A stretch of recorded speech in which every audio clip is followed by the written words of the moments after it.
है। मध्य प्रदेश के भोपाल में अवैध धर्मांतरण के आरोपियों का पुलिस ने तगड़ा हिसाब कर दिया।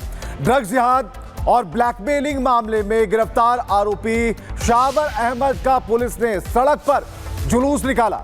भोपाल क्राइम ब्रांच ने ड्रग्स देकर लड़कियों को नशे की लत लगाने, धर्मांतरण के आरोप में 4 लोगों को गिरफ्तार किया है और उनका जुलूस निकाला गया।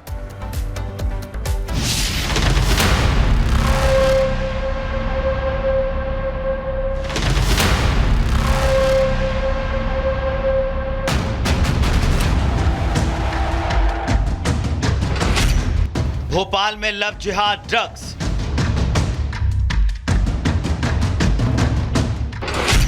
धर्मांतरण का नंगा नाच, खुलासे पर सियासी महाभारत, आरोपी का क्राइम ब्रांच ने निकाला जुलूस।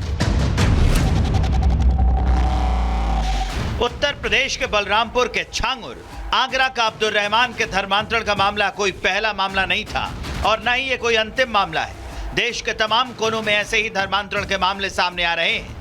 मध्य प्रदेश में छांगुर मॉड्यूल पर काम करने वाले 2 आरोपियों को मध्य प्रदेश की क्राइम ब्रांच ने गिरफ्तार कर लिया है। पुलिस ने आरोपी यासिन और उसका चाचा शाहवर को गिरफ्तार कर लिया है और उसका जुलूस भी निकाला। आपको बता दें कि आरोपी हिंदू लड़कियों को निशाना बनाते थे। उनका धर्मांतरण कराने वाले गैंग और ड्रग्स तस्करों के बीच गहरा कनेक्शन भी है। इसीलिए पुलिस ने आरोपी यासिन को गिरफ्तार कर लिया है। लेकिन भोपाल के लव जिहाद, ड्रग्स और धर्मांतरण के मामले में बड़ा खुलासा सामने आ रहा है, जिसमें आरोपियों को पुलिस की शह और नेताओं का पूरा सपोर्ट दिख रहा है, जिसके कारण इस पूरे धर्मांतरण का नेटवर्क फलता फूलता रहा है। इस नेटवर्क में जिसमें एक गैंग हिंदू लड़कियों को पूल पार्टी और डिस्को पार्टी तक लेकर आता है, उन्हें ड्रग्स की लत लगाता है, उनका अश्लील वीडियो बनाता है और फिर दूसरा गैंग उस अश्लील वीडियो के जरिए लड़कियों को वीडियो दिखाकर पहले शोषण करता है और फिर धर्मांतरण। पुलिस के पास पूरी फहरिस्त है, लेकिन अपने फायदे के लिए बिके पुलिसकर्मी आरोपियों को संरक्षण देने में लगे थे, जिनकी अब तस्वीरें भी सामने आ चुकी हैं। लेकिन ड्रग्स जिहाद के इस पूरे नेटवर्क का अब पर्दाफाश हो चुका है। ड्रग कांड के आरोपी शाहवर अहमद का क्राइम ब्रांच ने जुलूस निकाला। इस दौरान आरोपी पछतावे के आंसू रो रहा था।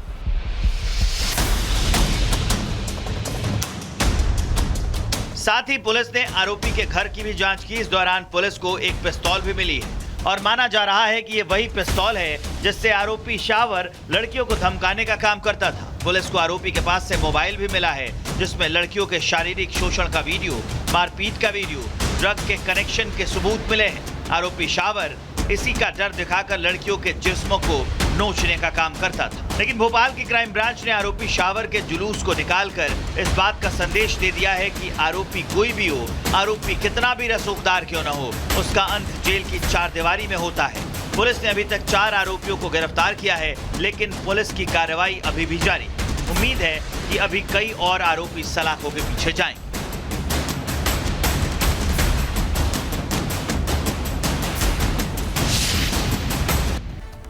वहीं यूपी के बलरामपुर में एक बार फिर से बुलडोजर की कार्रवाई हुई है। छांगुर के बाद उसके भतीजे के घर को जमींदोज कर दिया गया है। सबरोज ने सरकारी जमीन पर अतिक्रमण करके घर बनाया था। कई बार आपको बता दें, नोटिस देने के बावजूद भी सबरोज ने खुद से घर को नहीं तोड़ा, तो आज प्रशासन की ओर से बुलडोजर वहां पहुंचता है, जमींदोज कर दिया जाता है। धर्मांतरण मामले में एटीएस ने सबरोज को गिरफ्तार किया है और वो उस समय सलाखों के पीछे है। देखिए रिपोर्ट।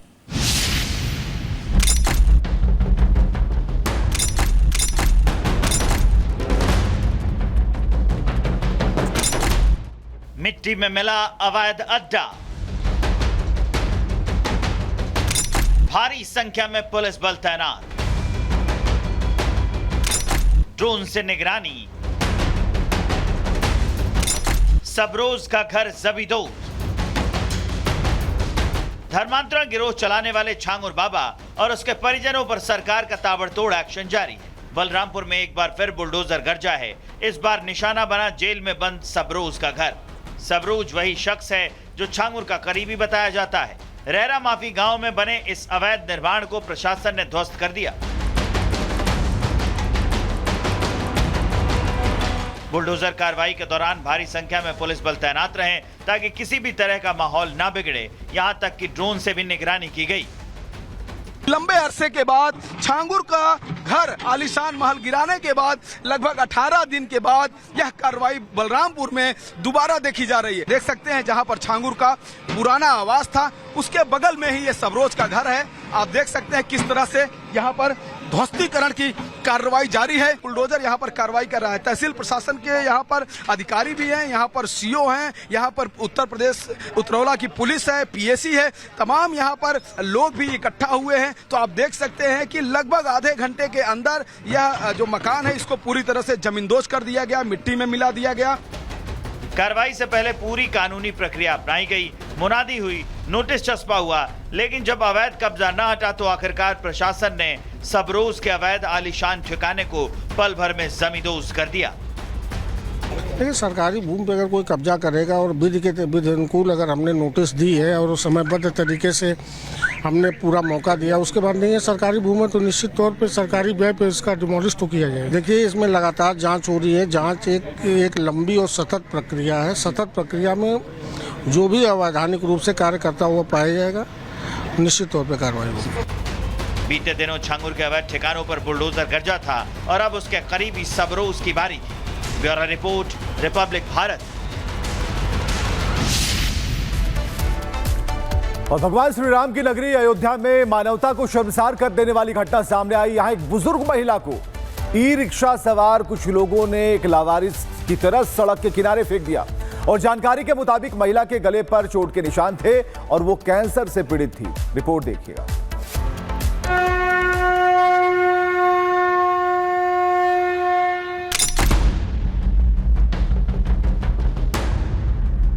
मर्यादा पुरुषोत्तम की नगरी में बेटे ने मर्यादा की लाज नहीं रखी।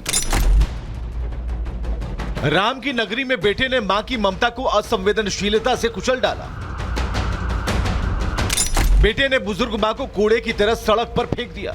कुछ तस्वीरें ऐसी होती हैं जो आपको चौंकाती हैं, हैरान करती हैं और सोचने पर मजबूर कर देती हैं। कुछ तस्वीरें ऐसी होती हैं जो दिमाग को शून्य कर देती हैं। यह तस्वीर भी ऐसी है जिसे देखकर आपका कलेजा फट जाएगा, रोम रोम सिहर उठेगा।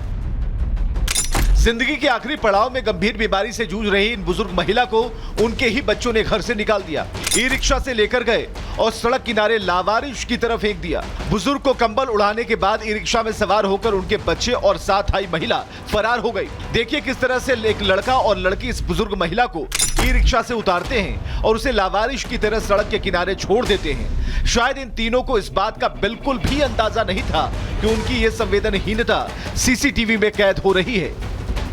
इन सभी ने जब महिला को वहां छोड़ा तो अपने हाथ और पांव को हिला रही थी, जिसका मतलब साफ है कि महिला तब जिंदा थी। इसके बाद लोगों ने पुलिस को सूचना दी। मौके पर पहुंची पुलिस ने महिला को फौरन दर्शन नगर ट्रॉमा सेंटर में भर्ती कराया, लेकिन इलाज के दौरान बुजुर्ग महिला की मौत हो गई। फिलहाल ये साफ नहीं हो पाया है कि ये बुजुर्ग महिला कौन थी। पुलिस का कहना है कि मृतक महिला की पहचान करने की कोशिश हो रही है और सीसीटीवी के जरिए दोषियों की पहचान की जा रही है, जिससे जल्द से जल्द उनकी गिरफ्तारी की जा सके। अयोध्या के एएसपी का कहना है कि जघन्य अपराध में शामिल जिम्मेदार लोगों को किसी भी हालत में बख्शा नहीं जाएगा। आस्था की नगरी अयोध्या, वही अयोध्या जहां कभी एक बेटा अपनी मां के सपने को पूरा करने के लिए 14 वर्षों के लिए वनवास चला गया था, लेकिन वो सतयुग था। ये कलयुग है और इस कलयुग में मानवता, ममता और इंसानियत को आए दिन शर्मसार किया जा रहा है। जिसे देश की नींव, संस्कार और सभ्यता मानी जाती थी, आज उसी देश में कुछ बच्चों के लिए माँ बाप बोझ बनते जा रहे हैं। Bureau report, Republic Bharat.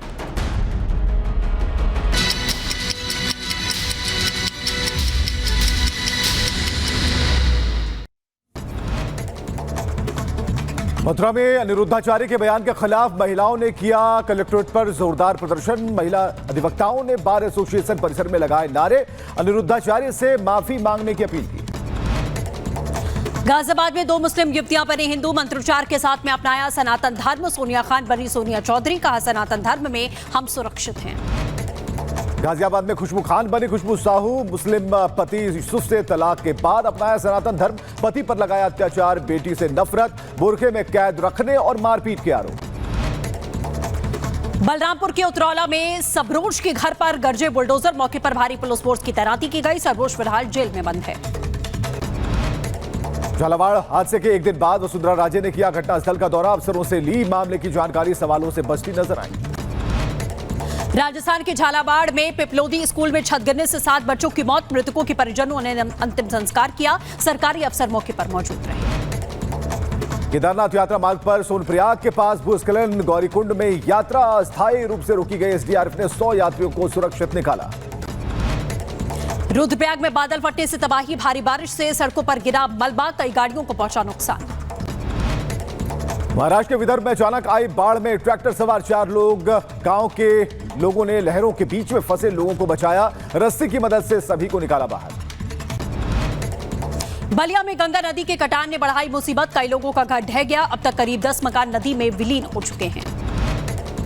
Jhansi के पुनावली में पुल पर आया बारिश का पानी, पुल पार करते हुए तेज बहाव में 2 युवक फंसे।